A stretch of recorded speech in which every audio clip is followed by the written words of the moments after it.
So, look, 3 books, the first of which is Gert. David Hunt has written this Unauthorized History of Australia. Volume 1, Megafauna through to Macquarie.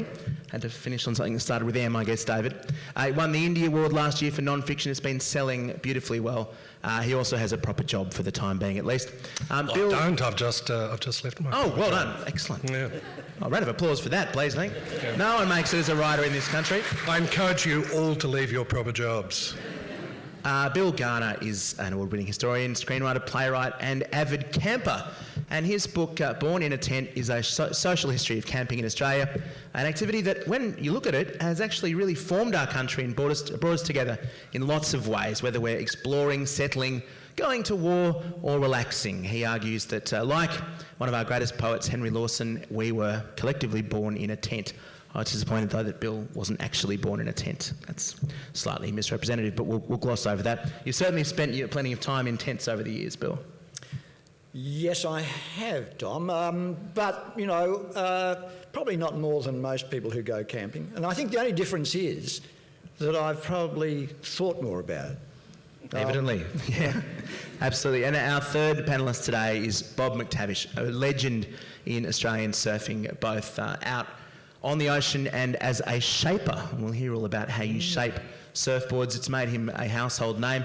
He's running a board business in Byron Bay and still gets out most days and has just an amazing tale of, I think, probably more fun than anyone else has had in the history of Australia, Bob, of going and designing boards, testing them out, going up and down the coast of Australia and America, and seemingly coming up with innovations just constantly and effortlessly.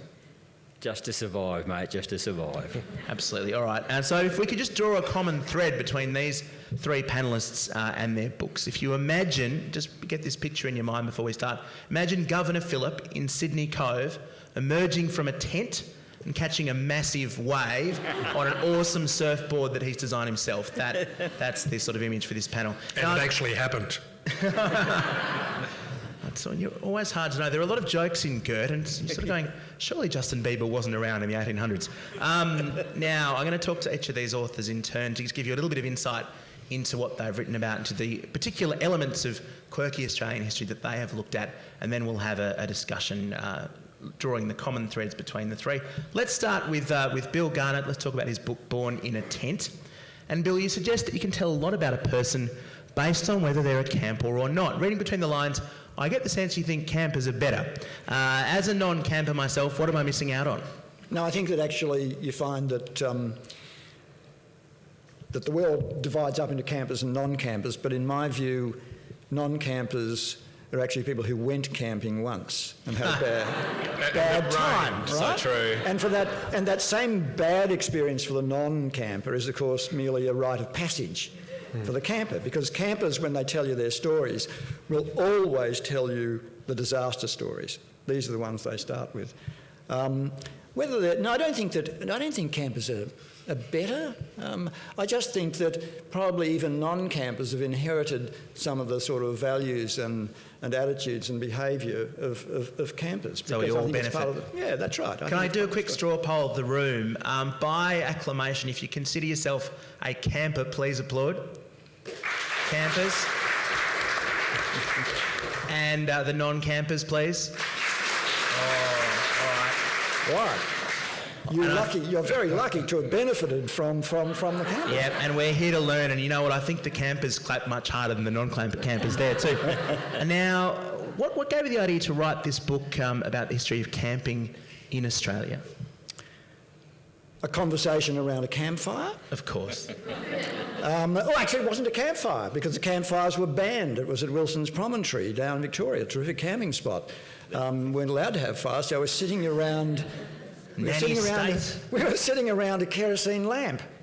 Oh, what fun. But the conversation got on to, well, you often talk to campers about sort of where they've camped and how they got into camping and places to camp and so on, because campers share a lot of information. They're quite open about it.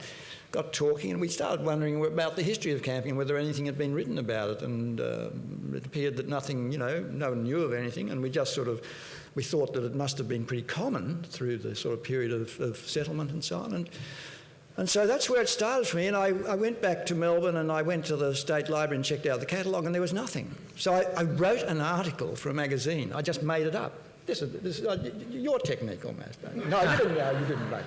But I just wrote it from the top of my head, a history of camping. And then later on, and just to cut a long story short, I was a sessional teacher at university. This was very insecure work. It was nearly as insecure as being a screenwriter and various other actor and various other things I'd been. The only way I could survive was if I had a postgraduate qualification. I had to do a PhD. What subject would I do it on? The only one I could bear thinking about was the history of camping. Oh, congratulations on turning a doctorate into a publishable book. That's pretty rare. And getting gainful employment in the tertiary sector getting harder by the year. Now, one of the things you describe in the book is how the Aboriginal lifestyle before European settlement had quite a bit in common with camping, and some of the amazing connection that Aborigines had and continue to have with their land. A little bit of that perhaps can be replicated by the camper. Can you explain some of the parallels in that bond with the land that campers form? Yeah, I think it's quite profound. I think that it begins at this point, that if you wanted to live on this continent, you had to camp. I mean, Aborigines have been camping for a long time and developed it to a very high art, obviously. But when Europeans, the English, came here, they were not campers, believe me. I mean, there was some military camping, but there was certainly no recreational camping, and camping was not part of the history. They didn't actually like camping, particularly at Sydney Cove when they had to live in tents. But if you wanted to live here, you had to camp. And so camping involved, and that meant not just right at the beginning, but right through the 19th century in every form that the expansion of settlement took. All the capital cities started as large camps, lasted for years.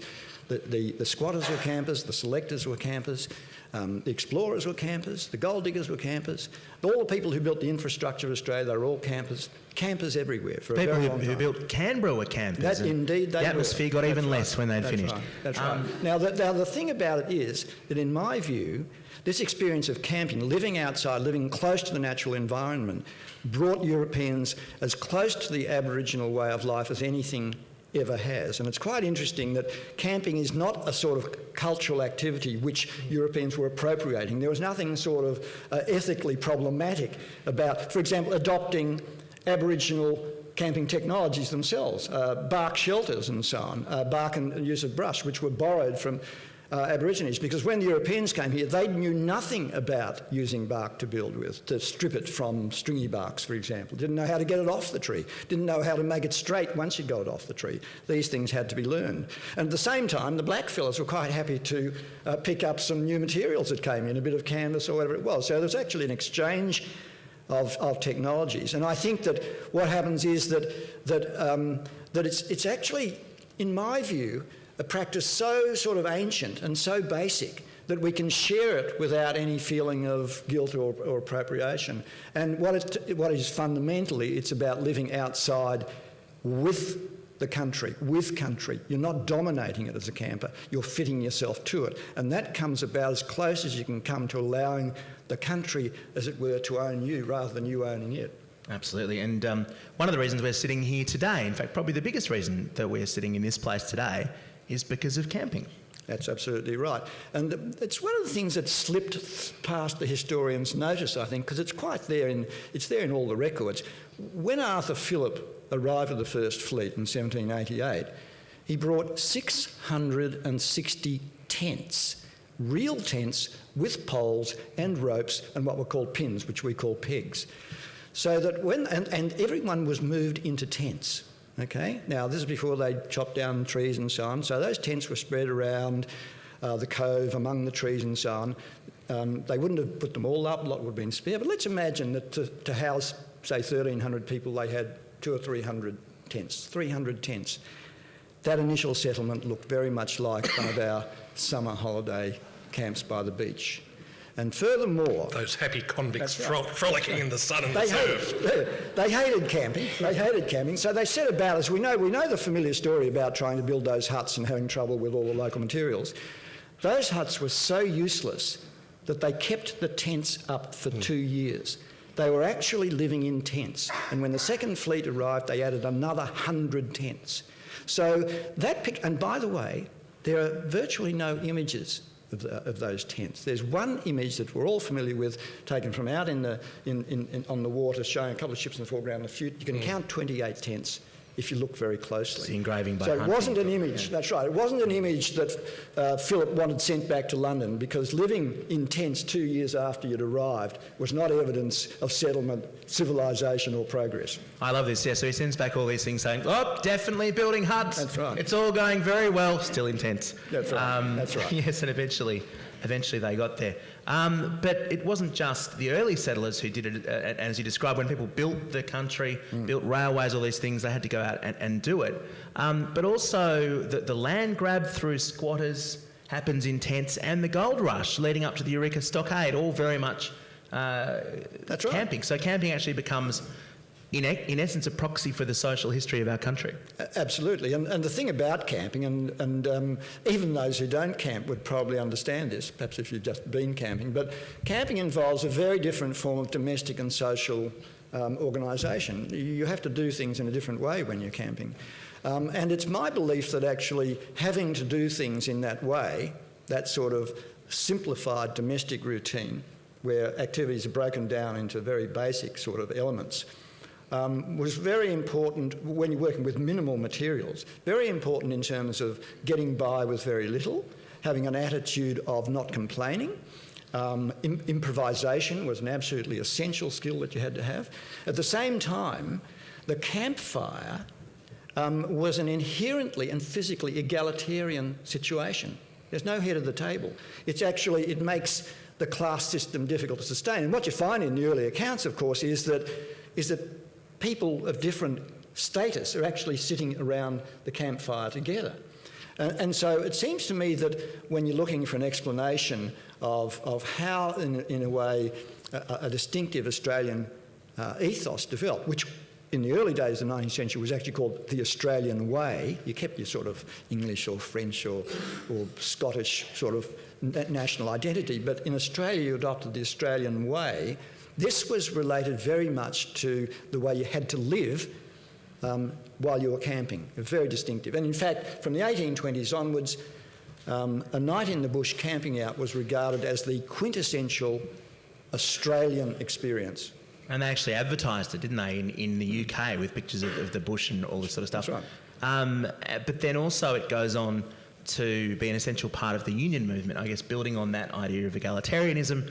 And even when they built Canberra, different union groups had tents, which I guess was one of the ways that the workers saw themselves as being in a union of sorts. Well, that's right. And indeed, it's quite interesting that the large work camps that were needed to build the railway lines, the dams, the roads, bridges and so on like this were natural locations for union formation. And from the 1850s, particularly with the beginning of railroad building, you find that union activity is very strong in these camps. And of course, it reaches its high point with the shearers' strike, when you in fact have armed shearers' camps faced off by armed government camps, and military and police. And the thing about those shearers' camps is, those organised shearers' camps, they built upon a practice that shearers already had of camping when they went shearing. So in fact, what happened was the campers, when shearers would arrive at a big station to negotiate the contract, they would form a camp before shearing would commence, whereupon they would negotiate as a group with the station manager or owner as what the rate would be for that shed. And the union actually built upon that sort of organisation. And then when the confrontation came, they brought people into large tents. And so there's camping plays a very important part in labour history as well. And you also mentioned the Aboriginal Tent Embassy outside Old Parliament House in Canberra, and some of the other ways that tents were used by Aboriginal communities to for instance, campaign for land rights and even establish them. Why do you think a tent embassy became such a potent symbol? It's very interesting because actually you can see almost every day in the papers now, wherever there's a protest movement, a camp is set up. And camps are sort of, well, there are good practical reasons as to why they're set up, but they become synonymous with protest in a certain sense. And it's about establishing a presence where, in an odd sort of a way, a camp allows you to act out symbolically an alternative way of doing things. It doesn't mean that it's going to happen that way, but usually a protest camp of some sort will attempt to exemplify the principles underlying the protest. Recently, for example, all those Occupy protest camps were experiments in particular forms of social organisation. And so, I mean, what is interesting about the tent embassy is it didn't start off with the emphasis on tent. It started off with the emphasis on embassy, because it was an issue of sovereignty. But it switched. It was interesting that the tents became the focus of the whole thing, because their presence was such an affront to the political order that they had to introduce special... They discovered, by the way, that there was no law against camping right in front of Parliament House. They fixed that pretty quick, though. Yeah, they had to introduce an ordinance very quickly to make it illegal, whereupon, of course, it became an issue of civil liberties. And so protecting the tents and erecting symbolic tents became part of the struggle. And in a strange sort of a way, the tent... the very ephemerality of it, the very fragility of it, the way it needed to be defended, represented something that was absolutely in tune with the sort of the land rights movement, which was a claim that needed a sort of a presence in the landscape, because don't forget there'd been sort of the long-running camps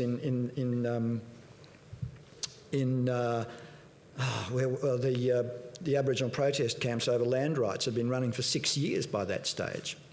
So, you know, it's an image that all Australians, I think, can respond to. This is, I think, Wattie Creek. Wattie Creek. Looking at the notes. Oh, yeah. And if you want a quick illustration of how central camping is in our national life, Bill's point that Waltzing Matilda is a song about camping is a very good one. Let's move on to Bob McTavish's memoir, More Stoked. Bob is a man whose life has been so extraordinary and so full of amazing tales that this is a huge book, and it is the second volume of his memoir, and it really doesn't take us much beyond the 70s. So I think it's going to be about 6 volumes when it's finished, probably be longer than Game of Thrones. And in some respects, there's more action in it. Now, Bob, for non-surfer, I mean, I'm not a camper or a surfer, so clearly the perfect chair for this panel. As a non-surfer, a lot of the highlights of the book are when you've just gone out somewhere new and amazing and surfed for the first time. Can you give us a bit of a sense of what it's like to go out somewhere new and just have an amazing time on the water? Who's been to Noosa? Just about everyone. I paddled out at Noosa in 1959 on my balsa board. I went up with a guy called Pa Bendel. He was a Canadian Air Force retired pilot. And the two of us paddled out at National Park. I caught a wave all the way through to Johnson's and looked all the way back, and there's Pa sitting 600 metres further out, 600 yards in those days. And I went, boy, it's a long, lonely paddle back out. You been to Noosa lately? On a good swell, there'll be 500 people in the water. It's just not worth going surfing. But that was an example, Dom, of being around in the late 50s, early 60s and discovering all the surf breaks around the east coast and south coast of Australia. My turf was from Bells Beach to Noosa, a little bit beyond. Pioneering thing just about every time you hit the water. And I imagine the feeling of going out and just having an incredible surf is amplified a lot when it's on a board that you've designed yourself that's never been built before. What's that like? I don't know any other way, Dom. I've only ever purchased one other surfboard that I didn't make. In 1959, 1960, I bought a first foam board that was available in Brisbane, and otherwise I've made every board I've ridden. So, but I do borrow other people's boards occasionally just to check the designs, and if I think there's something quirky on you, worth trying. But I've made my life to be a test pilot as a surfer rather than a high-performance surfer. And so how did you, I guess, get into shaping it? Why did you have that approach instead of just getting into that gradually? I was good at two things at school. Words. The scholarship in Queensland in the 50s, I placed top of the state in writing the essay for scholarship, so I knew how to work words. And the other thing I liked was basic physics. I loved the way things work, not mechanically but perhaps, but the physical principles that are involved with design, especially flying and moving and surfing and flowing things. And so I guess soft hydrodynamics was a natural gift for me.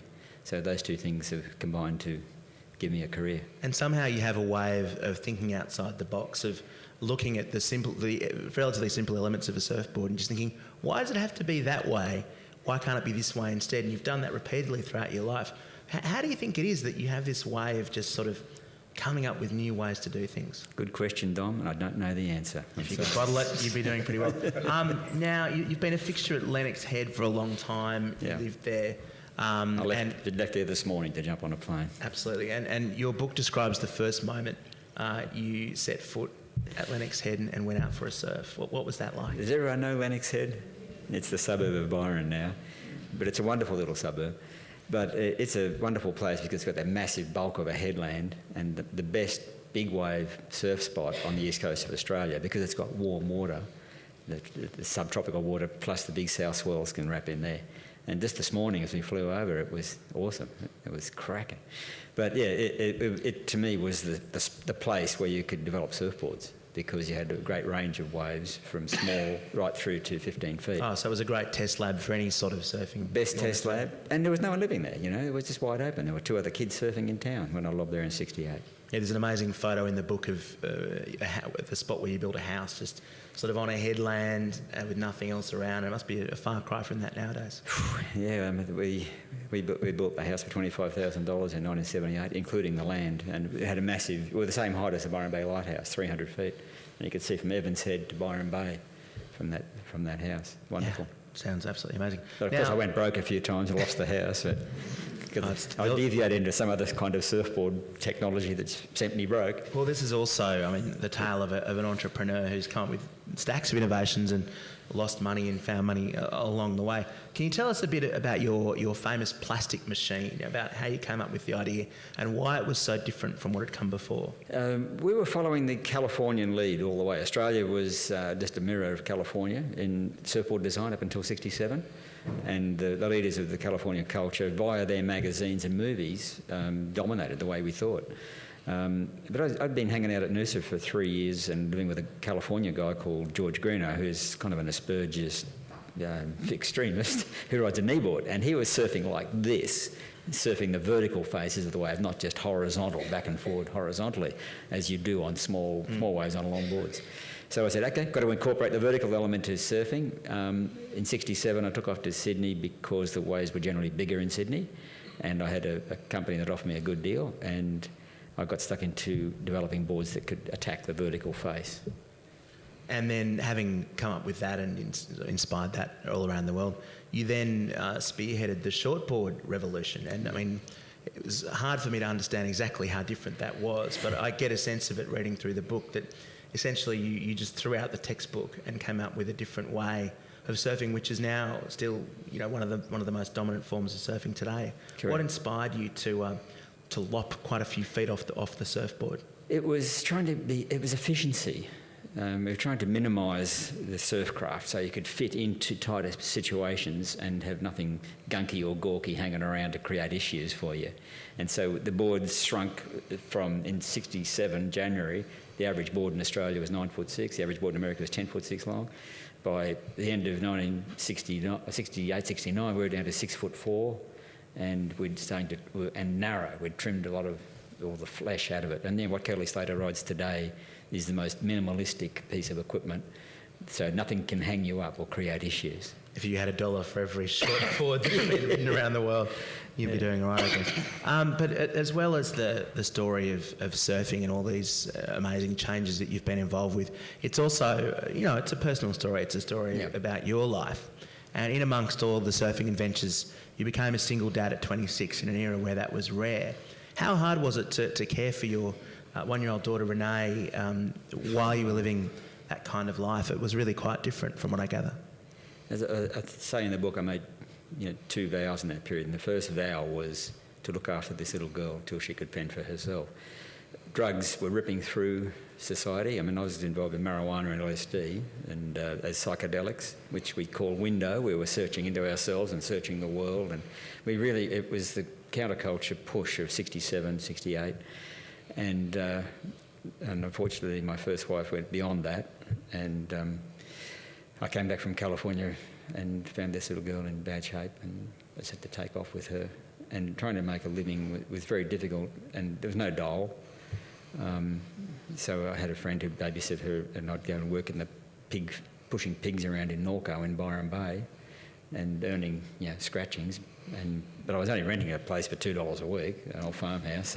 That was pretty good. But you get up at 5 a.m. in the morning to get to work and knock off at 4 with all the rest of the guys. But I wouldn't go to the pub. I'd be back up and trying to look after the little girl and off the babysitter. And it was tough until I met my wonderful wife a couple of years later.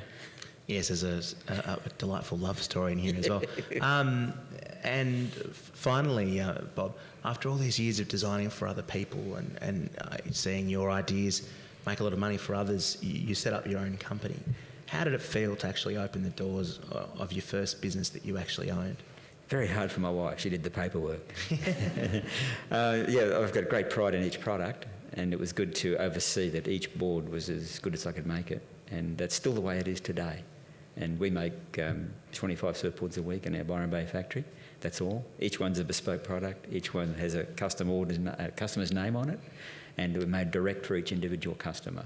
Like a violin might be made, or a good musical instrument. So we're at the top level of high quality production now, and we sort of stand alone in that bracket. There are a few other smaller companies, but the Chinese onslaught, which has swamped the market with cheap product, hasn't rattled us, because we're relying on our traditional skills. And our glass is 63 years old, the fin maker's the same. My son's 40 and he's the head shaper now. I mean, it's an old crew, but our skill base, everyone's been in the trade for 40 years, so we make these incredible pieces of equipment. There you go, the one surviving manufacturing business in Australia. It's an amazing story. Let's move on now to David Hunt's GERT, which is an alternative history of Australia. And David, I get the sense you love the word GERT quite a lot. Well, look, just about everybody I know hates the word GERT. You've got school kids standing out there in the sun singing this word and they don't know what it means. It's an archaic word. It's a word that jars on the modern ear, and I chose it because it goes with the absurdity of much of our history, and has enabled me to have a cover of a book with Arthur Phillip, girt by sea with a seagull crapping on his head. So it's, I think you're the seagull, David. Actually. And I love the idea that Australia is more girt than any other country. Our girtitude factor is just off the chart. We are. So proud. We out-girt Greenland by about 3.57 to 1. So go Australia. Hey, we may not have much, but we have girtness. There's a great quote here. Australia owes its existence to tea, tax evasion, criminals and cannabis. With these 4 sturdy pillars as its foundation, what could possibly go wrong? What could go wrong, David? Quite a lot.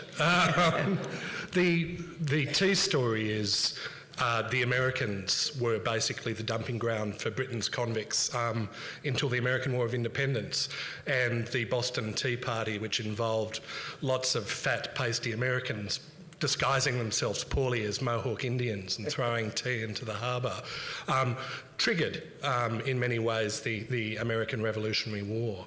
And when there were no more convicts could be stored in America, Britain needed somewhere else to store all of its pickpockets, rapists and Irishmen, and we were it. So, and the cannabis, it's something to do with tents, and it's something to do with surfing as well. The word canvas comes from the word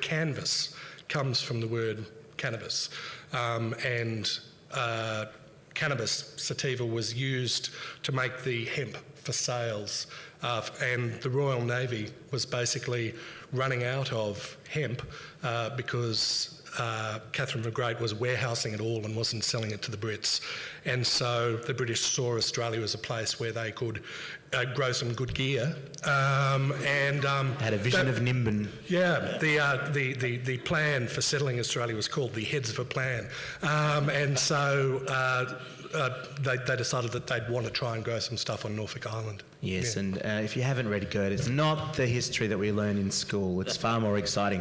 And from this book, David, I get the sense that many of, if not all of the significant figures in early colonial history were drunks, bastards, or drunk bastards. Is that about the size of it? Some of them were drunk syphilitic bastards. No, look, alcohol was a perfectly normal part of Georgian life. When New South Wales was settled, if you drank water, chances were you died of some horrible disease.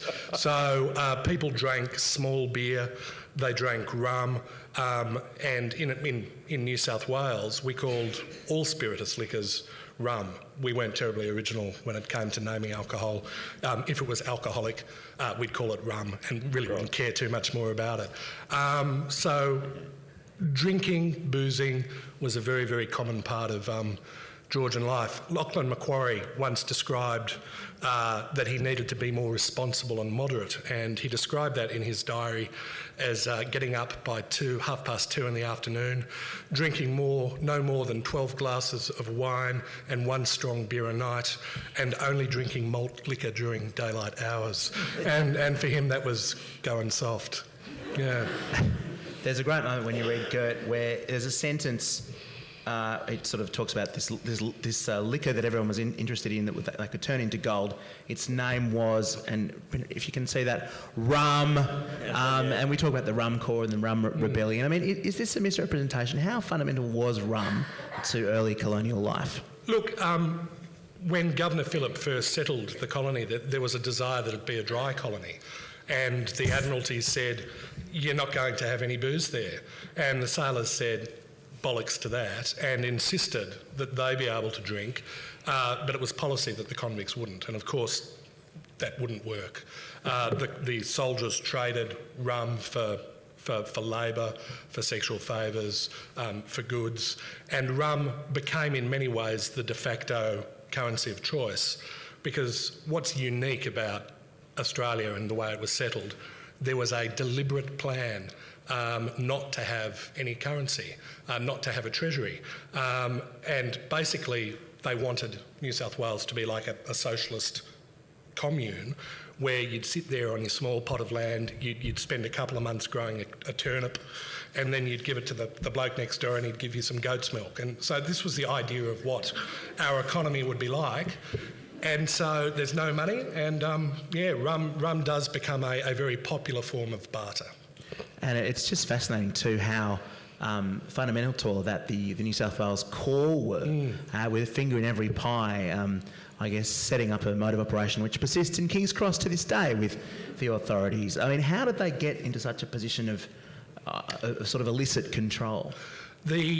Because there was no money in the colony, they were getting paid soldiers' wages, and that was building up in their bank accounts basically back in Britain.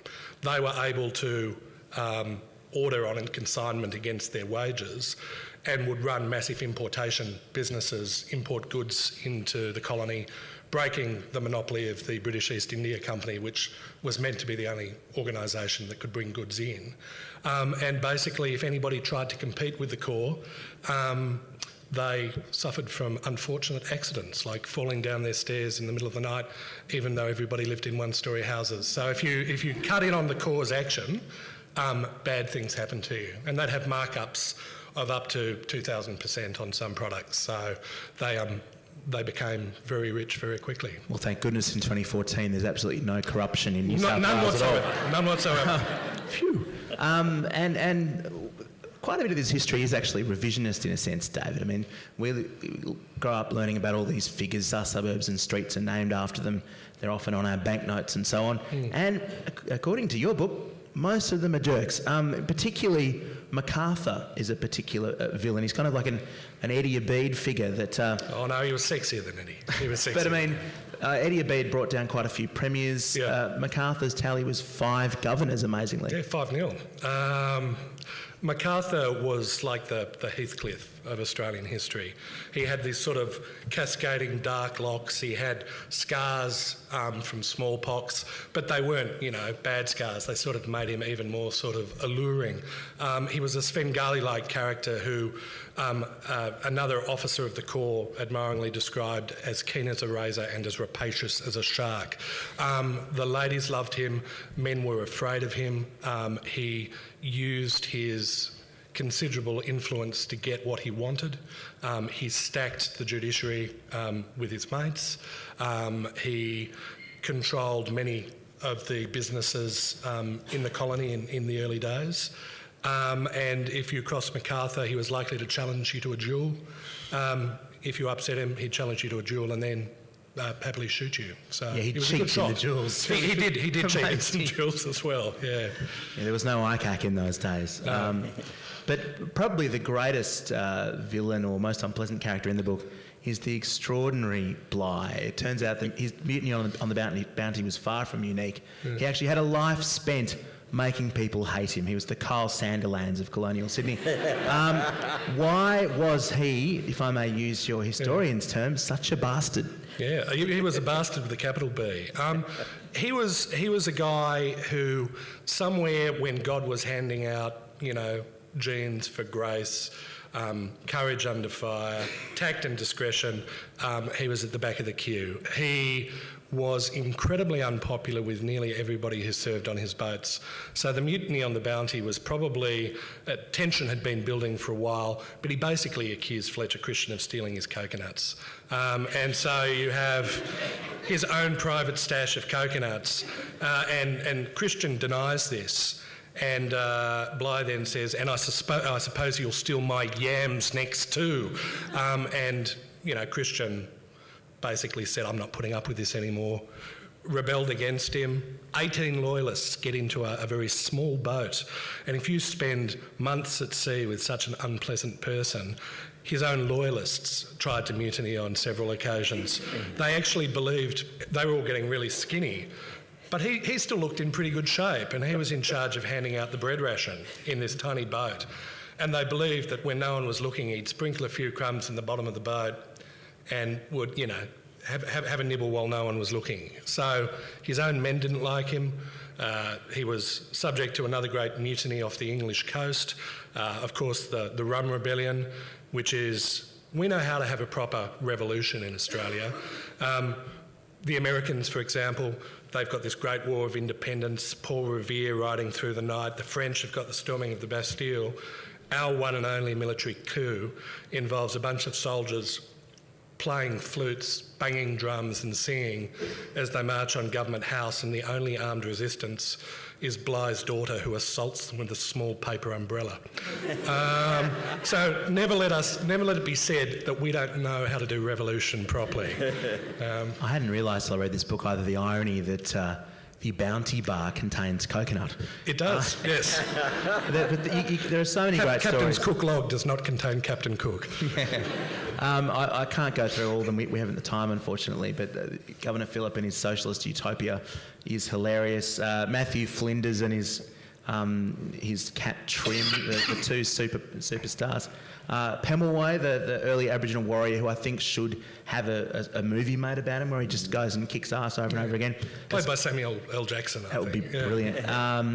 But the last question I want to ask you, which is something I've always wondered about, is why so many bloody things in this country are named after Lachlan Macquarie? I think Lachlan Macquarie's had a bit to do with that. I call him sort of Ozymandias, sort of AUSSIE Mandius. He was like that sort of great king from history past who wanted to build things, and everything he built he wanted to call Macquarie. Or if he was feeling like going for something different, we'll call it the Lachlan. So every street, the main street in every town that was developed was always Macquarie Street. They pop out for a bit of exploring over the Blue Mountains. You've got the Lachlan and the Macquarie rivers. He was basically a sort of kilt-clad egomaniac who basically said, if it's there, I'm going to name it, and I'm going to name it after me. And you discover in the book as well that early in his life, far from being the great hero, he was a massive fraudster. Which is fun. Yeah. So lots and lots of delights like that to be found in Gert, and it's occasionally hard to tell where the jokes are. I think anything that's a contemporary reference, probably not real history, but Look, in defence of myself, it is a proper history book, telling a proper history that's meant to give people an appreciation of where we've come from, but drawing parallels with the present. and selectively interpreted, but yeah, the stories in it are kosher. Can I interject there? Please. This is the best history book ever written. Yay, Bob! No, taking the early history of Australia and turning it into a page-turner is an incredible achievement, David. It's very, very funny. Now, let's look at some of the common threads between all of these books. And there's clearly the first parallel that came up when I was reading through them is there's an appreciation of the natural environment in Australia, and I guess particularly water, the stuff that we're girt by and that Bob surfs on. But Bill, I wanted to start with you because I think your book is really born from a great love of the Australian natural environment. Well, I think the thing about camping is that it's often falsely assumed that when you go camping you live in a tent, when you don't. You live outside with a tent to retreat into when necessary, change your clothes or something, sleep, that's about it. And there's no doubt that without being a field naturalist, without having any special knowledge, when you go camping, you're pushed into an incredibly intimate relationship with country, with the landscape. You notice things you don't otherwise notice. You seem to be surrounded by birds. When you're setting up your camp, you are looking at the prevailing weather. You want to know where the wind's going to come from. You're looking at the passage of the sun. You're noticing the vegetation. You're actually dealing with the soil itself. It's important to you. You're pegging yourself into it. So that there's a sense in which I think that, particularly actually in the settlement of Australia, this experience of having to live here in this way pushed people into a very precocious understanding of the Australian natural environment. And far from it being the case that people found it horrible and alienating, as has often been propounded, when you read the accounts of campers, they often express their delight in it. This was actually a revelation, and I think it continues to be so. And Bob, I think that's certainly something that's been borne out in your book too. You've travelled all around the world, surfed all around the world, but you've chosen to make your home in Australia. I mean, how do you feel about the natural environment in this country? Very passionate about it, of course. I think it's built in all of us to really closely identify with the local area that you grow up as a kid. Your senses are alert and you're pulling everything in, and you get a natural attachment to it. But as you grow older and the years drop by, you can expand that into other environments and enjoy them very much as well. Camping, in our day, Bill, we had one car, 4 guys, and you had to all clamour for a bed in the car.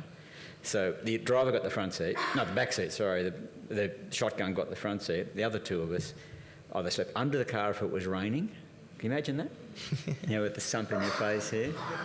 If it was sunny, you could sleep on your surfboard up on the roof because they were big in those days. It was a clear weather. So yeah, we became specialists at no tent camping. I love as well what you did with your car at one point, ripping out the guts of it and making it into sort of a proto-camper van, really. Yes, it was just a Ford Zephyr in 50s model. Rip all the back seat, all the seats out, slide a sheet of plywood in the back and put a mattress in the back, so there's your bed. In the front, I bought 2 cane chairs, sawed the legs off and placed them in there. I love this. So they weren't restrained at all, were they? They were just sitting there in the car. Just sitting there. Wouldn't have got the pink slip nowadays. Nanny state. David, I mean, you touch on the Indigenous history of Australia and essentially the tragedy of European settlement for the original inhabitants and the diseases and all the horrible things that happened. But after the Europeans arrive, it's essentially a story of having to try and come to terms with the natural environment. And a lot of them were very shocked when they got here about how difficult it was, but eventually I guess they came to appreciate it. Yeah, look, I think when they came into Sydney Harbour, there was actually a feeling that this was the most beautiful place that they'd ever seen. You have a number of the early writers commenting on the beautiful bird song. The Aboriginal fire stick farming meant that there wasn't much underbrush. It was compared with sort of an open English parkland. So they see this, what they believe to be a paradise, and they soon found out that if you don't know if you're not familiar with this environment, it can be a very harsh one. They were unable to plant most of their crops. They were unable to cut down many of the trees with their tools because the wood was so hard. It was a beautiful environment, but it was a harsh environment. And they did learn from the Aborigines in many ways how to accommodate themselves in that environment. And through across all these books, there's a common thread of the Australian character, I think. I mean, look at this. This is a governor of New South Wales with a bird defecating on him. You can't get much more disrespectful than that. And there's a lack of authority, I guess. And Bill, you describe how the campsite kind of fosters that. And do you think that, what do you think the Australian character is that's been developed through camping and around the campfire? Well, I think it's an alternative to commonly told stories about the Australian character. For example, camping is not a particularly masculine activity, though it's often thought of as such. And the truth is that instead of camping making men more macho, it makes them more feminine. They have to do all of the things that at home women did. They do the cooking, they do the mending, they do the washing, they do the caring for one another. And there are plenty of photographs and reports of this going on, even in the toughest work camps.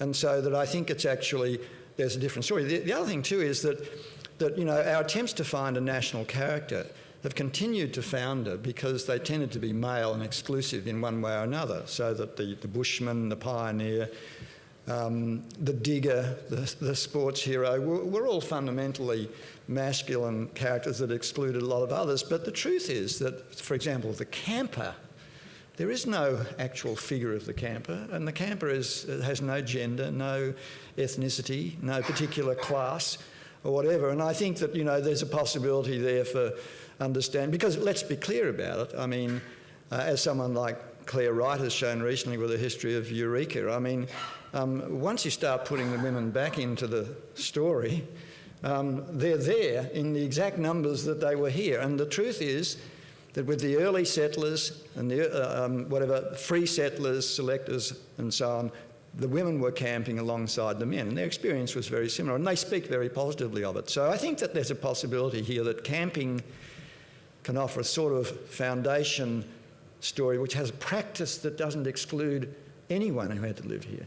Yeah, and certainly is beautifully ironic that as soon as they go into the open air, Aussie blokes turn into Nigella Lawson. I've never quite understood that. And Bob, in your book, there's I can't help but think there's something Australian about the way that you simply refuse to accept the done way of doing things and just wanted to do things for yourself, you and your mates. And I wonder if you think there's something Australian about the way that our surfing culture developed here.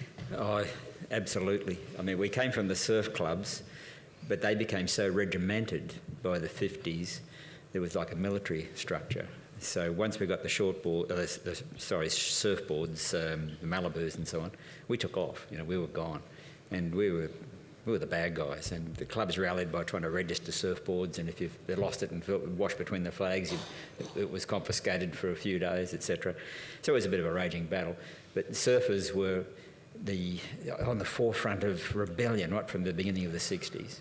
And so it was only natural when the California started bringing marijuana in and LSD, etc., surfers embraced it rapidly, and the book goes into that in quite detail. And when the hippie culture of California took off in '67, the Summer of Love, it was the surfers that first embraced that. And the book describes a spiral, the failure of the revolution in many ways.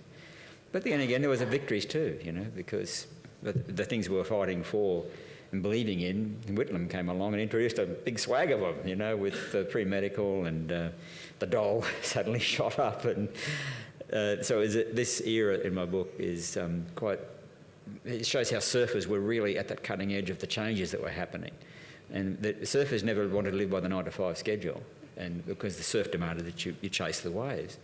And so today, people working at home and remote working, you know, your jobs online, etc., the culture has become very much like surfers. The straight society has become more like surfers, in that life's more casual and easygoing and schedules are much looser. Yeah, when you're surfing the web, you can Set your own hours, I suppose. Exactly. But well said, Dom. You mentioned, the way that the revolution sours somewhat, and you as a true believer found that your principles, the other people who you were dealing with, weren't necessarily quite as selfless as you were. And David, that reminded me of in Gert, the way that they tried to set up this beautiful agrarian paradise, and eventually the MacArthurs of the world just completely subverted it. Yeah. Yeah, no, look, there was this desire that this would be a socialist utopia in every sense of the word. In Britain, prisoners had no legal rights. They weren't able to sue or be sued. Governor Phillip basically said no. Out here, everybody within certain bounds will share a certain equality. The Marines, the officers, the convicts all got the same rations. So there was this belief that we're all in it together. This notion of egalitarianism is actually sort of built into the very earliest days of our colony, when everybody was doing it tough. The officers were doing it so tough that when the governor used to have official dinners at Government House, Phillip would insist that all of the officers brought their own bread roll. So, they're all turning up to this great state do. There's no food, and his mind put it in the basket. And so there was this sense of community and communalism that took a while, I think, to be eroded by the MacArthurs and the like. And there's a common thread through the books as well of really focusing on lifestyle in a way that you probably couldn't do in England. And, the only parts of our major newspapers which survive nowadays are the lifestyle supplements. So it's interesting. And real estate. Absolutely. Yeah, it's true. And the land, that's another big part of all the books too. But yeah, can you discuss the ways in which people really did genuinely want to start a new way of living in Australia, and I think have successfully done so. Both, if you read The Secret River, for instance, the way that former convicts are able to just strike out and start afresh. Well, Mary Ruby is perhaps one of the greatest examples of this. You probably know her as the sort of, crinkly-faced, bespectacled granny on your $20 note. She, as a 13-year-old girl, eloped with another girl, changed her name to James Burrow, stole a horse and was sentenced to death. And she spent months in a British prison, and then the sentence was commuted to transportation, and they gave her a pre-transportation bath and said, you're not James. So she'd successfully sort of, played the role of a boy for months. She comes out to Australia, she marries a young officer, Thomas Reeby, who inconsiderately dies. But she builds on his business interests and ends up owning, about 20% of the colony, and it's in the 1810s. She had a finger in every pie. She was, her house became the first Bank of New South Wales, an incredibly successful, tenacious businesswoman, and had she stayed back in Britain, she would have been destined for a life of anonymity. So I think people who came out to Australia who were thieves, mostly they stole handkerchiefs. You would have stayed a handkerchief thief if you'd stayed in London. But out here, they became incredibly successful. Well, some of them did, became incredibly successful people and were able to reinvent themselves. And I guess with camping as well, Bill, there's a sense of people believing that it is a better way of life, and that you mentioned how Australians embraced camping probably like no other country as a form of leisure. Do you think that's played into how we live our lives in general, that spirit? That's a good question. I think it probably has. I mean, one simple example would be the barbecue in the backyard men tend to. This is simply an extension of camping experience, quite obviously. If it's an open fire, I can cook on it. That's right, exactly. Yeah, but when you go camping, you don't have the apron, the fake sort of breasts and the toys. I have, talking to campers, I have met campers who said that for them camping was actually the ideal model of how to live in a minimal sort of way, and that they did try to live at home as if they were camping. This was fairly rare, I might say, an extreme case. But I think that in a way, at least perhaps with with a more traditional sort of way of Australian life, a more modest sort of lifestyle, one where things were repaired, one where there was a pleasure in improvisation, one that goes back to owner-builders and so on. Don't forget, even as late as the 1950s, a common way to build your own house was to actually camp on the block one way or another while you were doing it. I think that some of that has sort of fallen away. Quite interestingly, initially when I was doing this sort of stuff, I thought there must be a big difference between the sort of recreational camping we do by choice and the sort of camping people had to do from necessity. And I kept on expecting to find some sort of watershed where the one turned into the other and they had to give up. They didn't have to camp anymore. So now and then they discovered the pleasure of it and so on. There was no such point. What was very interesting was that the pleasures of camping were discovered by the people who had to do it. So it sort of emerged out of that. And unlike the histories of holiday camping in Europe and Britain and places like that, holiday camping here evolved out of an existing practice of camping. And it started very early in the 1860s, whereas recreational camping does not appear in Britain in any significant way until the 1890s, and the same in Europe. The only comparable place is the US, where again it emerges out of a frontier culture. So I think that the fact that camping goes right back to the beginning of our sort of settlement experience, and by the way, the other thing is that when we talk about the first home, which often forms an important part of history, people talk about bark huts and stuff like this, or the first building. The first home for settlers was very often a tent, and they call it that. And it was the first home because they didn't just live in it for a few weeks, they lived in it for years. And the tent gradually evolved into the house by getting some cladding, some bark, some slabs and so on, whatever. And many houses that had solid walls continued to have canvas roofs. So there's a sense in which, yes, the tent in Australia is part of our cultural history in a way that's a new world thing that is not true of other sorts of societies. There's some amazing pictures in the book, actually, of tents that have turned into houses and kept going. And I like to think they're sort of the forerunner of the McMansion. And finally, Bob, with your story, I get the sense that you, very early on in your life, glimpsed a better way of living, a better lifestyle, and just went for it no matter what. No regrets. I've still got the mortgage, though, as some wise character said. You took your retirement early, Bob. Yeah, buy his book, everyone. He's got a mortgage to pay. Yeah, and now I'm working. We've got time for just one or two questions, and if they could be succinct, that would be great. I think there's a roving mic, but it's a pretty small room. In the front, gentleman there. Bill, I'm just wondering whether you've, in all of your examining of the history of camping, figured out why in the middle of nowhere the most horrifically bland food tastes incredible. Look, and I'll tell you something curious about that. That was an observation that very early campers, and indeed, with the first fleet, even though they hated living in those tents, and don't forget the tents were rotting around them and so on, but when the officers and a few of the convicts managed to go out on an expedition for a few days camping overnight, they said, suddenly the food tastes fantastic. I mean, there are these accounts in the journals that demonstrate this. So there is, I don't know what the explanation is, but it's an old story. Open air somehow numbs the taste buds. One more question before we all head out into the afternoon. No? Bob. I'm just curious as to who commissions your boards. Is it Australians or overseas? The Australian dollar's have been so strong for the last, 6-8 years that it's pretty much at a domestic market now.